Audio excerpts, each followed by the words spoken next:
Wealthy wife pretends to be in a coma. Husband showed up with his mistress to claim her wealth. Today's story is about Emma Richards, a self-made businesswoman who built a luxury car dealership empire from nothing. She had wealth, success, and what she thought was a loving marriage, until a car accident changed everything.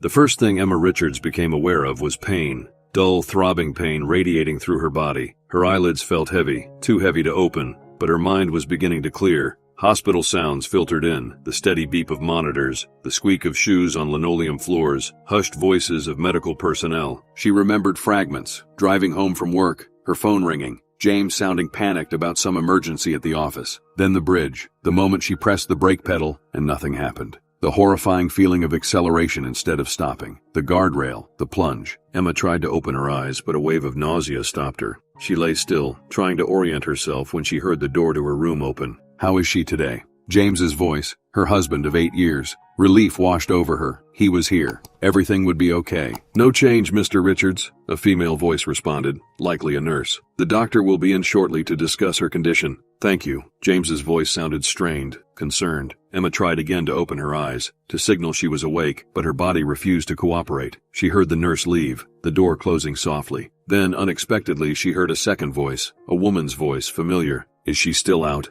The voice was hushed, intimate, completely unconscious. Doctor says she might never wake up. James's voice had changed completely, no longer strained but almost relieved. So our plan worked perfectly. The woman giggled softly. Emma's mind froze. That voice, Vanessa, her personal assistant of 3 years. The brake failure worked better than we expected, James said, his voice now casual, almost cheerful. Now we just wait for nature to take its course. A soft rustle of fabric, the sound of a kiss. You're brilliant, James. I knew you could pull it off. Emma's heart began to race, the monitor beside her beeping slightly faster. She forced herself to breathe slowly, evenly, terrified they would notice she was conscious. Careful, James whispered. Even like this, she's still causing trouble. How long do we have to wait? Vanessa asked, impatience clear in her tone. Not long. I've already spoken to her lawyers. With her in this condition as her husband, I get control of everything. The dealerships, the properties, her accounts, all of it. And once you have control, Vanessa pressed, then we have a tragic conversation with the doctors about quality of life, and her wishes not to be kept alive by machines. James's voice was cold, calculating.